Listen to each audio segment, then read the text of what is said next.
அனைவருக்கும் அன்பு மிகுந்த வணக்கம். செல்வராமாயணம் என்னும் இலக்கண பாடல்களும் இலக்கிய சுவையும் கொண்ட புதிய ராமாயண காவியத்தை புனைய வைத்த என் இறைவன் ராமனை நன்றியுடன் வணங்கி மகிழ்கிறேன். செல்வராமாயணம் பருவம் 3 அயோத்தி பருவம், காலம் 8 பரதன் காலம். நல்லியல்பும் இல்லா பொல்லாதவள், கணவனையும் கொன்ற தீய விலங்கு என்றெல்லாம் பரதன் தன் தாயை சினந்து பேசுதல். பாடல் எண் 867. எவ்வுலகிலும் யாரும் ஈது செய்ததில்லை, இவ்வுலகில் செய்தாய் நல் இயல்பும் இல்லா பொல்லோய், செவ்விய நற்கணவனையும் சிதறு சொல்லால் கொல்லும் கவ்வும் தீ விலங்கே நீ கடுந்துயரே கொள்வாய். இதுவே 867வது பாடல். இந்த பாடலுக்கான விளக்கத்தை காண்போம். எவ்வுலகிலும் யாரும் ஈது செய்ததில்லை என்ற முதல் வரிக்கான விளக்கம், எந்த உலகத்திலும் நீ செய்ததை போல் தம்முடைய மக்கள் உள்ளே மூத்தவனை காட்டுக்கு அனுப்பி விட்டு இளையவனுக்கு பட்டம் கொடுக்கக்கூடிய அந்த தீய செயலை யாருமே செய்ததில்லை.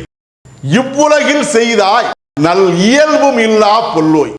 ஆனால் இந்த உலகத்திலே நம்முடைய நாட்டிலே இருந்தவாறே நீ அதை செய்துள்ளாய்.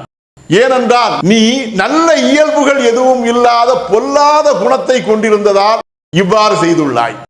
செவ்விய நற்கணவனையும் சிதறு சொல்லால் கொல்லும். அது மட்டுமா நீ செய்தாய்? செவ்வியன் என்கிற நேர்மையாளவனாய், உனக்கு மிகவும் நம்பிக்கைக்குரியவனாய், மிகவும் நேர்மை மிக்க கணவனாய் நடந்த உன்னுடைய கணவனாகிய தயரதரையும் என்னுடைய தந்தையாகிய தயரதரையும் சிதறு சொல் என்கிற அள்ளி வீசுவதால் பெரும் துன்பத்தை தந்து அழிவை ஏற்படுத்தக்கூடிய பரம் என்கிற சொல்லால் அவரை கொன்று அவருடைய உயிரையே அழித்து இல்லாமல் ஆக்கிவிட்டாய். அவ்வாறு நீ செயல்பட்டு கவ்வும் தீ விலங்கே நீ கடுந்துயரே கொள்வாய். பிறருடைய உடைமைகளை கவ்வி திரியக்கூடிய, பிறருடைய உடைமைகளை அபகரிக்கக்கூடிய இயல்பு கொண்டு ஒரு விலங்கை போன்று, ஒரு தீய விலங்கானது பிற உயிர்களுடைய உடலை கவ்விக்கொண்டு அந்த உயிரை கவர்ந்து அவ்வாறு அந்த உயிரை கொன்ற பின்னர் அந்த உயிரினுடைய உடலை வாயிலே கவ்வி பிடித்தவாறே அங்குமிங்கும் அலைந்து கொண்டிருப்பதை போன்று தீய இயல்பு கொண்ட விலங்கினை போன்ற நீ பிறருக்கு உரிமை உள்ள பொருள்களை அபகரிப்பதில் எந்த ஒரு தயக்கமும் இல்லாமல் ஒரு தீய விலங்கினை போலவே செயல்பட்டாய்.